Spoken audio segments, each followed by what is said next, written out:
Umalma naman ang liderato ng Senado sa mga paratang na mayroon pong pork barrel na isiningit sa 2026 proposed national budget. Mayan Corvera sa detalye. Tiniyak na mga lider ng Senado na walang nangyaring midnight deals o anumang insertions para sa pork barrel ng mga senador at kongresista na nakapaloob sa 6.793 trillion proposed national budget para sa susunod na taon. Ayon kay Senate President Vicente Soto, ang pagpapatibay ng 2026 budget ang pinaka-transparent na inaprubahan ng dalawang kapulungan ng Kongreso sa kasaysayan ng pagpapasa ng taunang pondo. Transparency and accountability na katulad na sinabi namin, yun ang talagang may pagmamalaki natin doon. There were no midnight deals, there were no last-minute insertions, no insertions whatsoever ang pinayagan namin.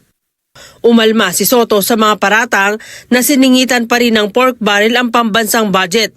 Una nang sinabi ni ACT Teachers Party List Representative Antonio Tino at ilang kritiko na sa pork napunta ang 55 billion na tinapya sa Miscellaneous Personal Benefits Fund o MPBF na para dapat sa benepisyo ng government employees, kasama na ang 51 billion para sa medical assistance for indigent and financially incapacitated patients program ng Department of Health. Sabi ni Soto, bahagi ng tinapyas sa MBPF ay nailipat sa subsistence allowance ng mga sundalo, pulis at iba pang uniform personnel, kaya paano ito magiging pork barrel ng mga mambabatas? Wala naman anyang kontrol ang mga mambabatas sa MAIP dahil ang pondo nito ay diretso na sa mga ospital at PhilHealth para bayaran ang pagpapaospital ng mga pasyente. Tapos pwede mong galawin. Ikaw ang makakakuha ka ng kickback.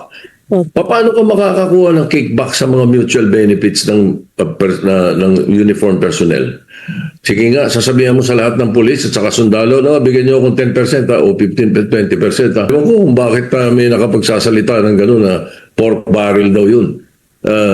Imposible yun. Ang Senado pa ang magkakaroon ng pork barrel. Aba, ang linaw-linaw naman, kitang-kita ninyo. Ang Senate, nasa website ng Senate lahat, pati mga provision na lahat ng bagay.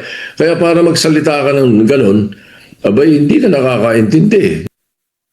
Sabi rin ni Senate Majority Leader Juan Miguel Zubiri, walang perfect na budget pero ang ipinasa nilang pondo sa susunod na taon ay higit na pakikinabangan ng mga kababayang Pilipino. Nanindigan naman si Soto na kaya pang lagdaan ni Pangulong Bongbong Marcos sa December 30 ang pondo pagkatapos itong maratipikahan ng dalawang kapulungan ng Kongreso. Nakamonitor naman kasi anya ang Pangulo sa detalye ng budget na naka-upload sa website ng Senado kung saan nakadetalye ang lahat ng pagbabago mula sa isinumite ng Malacanang hanggang sa Bicameral Conference Committee. Bahala na rin anya ang Pangulo kung magpapatupad man ng reenacted budget. Kaya naman siguro. Kaya.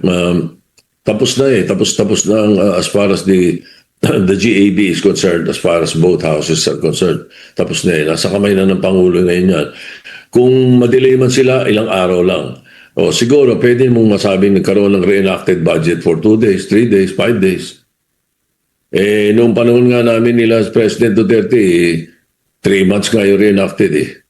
Di ba? Pero hindi naman katulad ng ibang nangyari noong una buong taon. 2 taon yata yun. Election year eh. Parehong reenacted.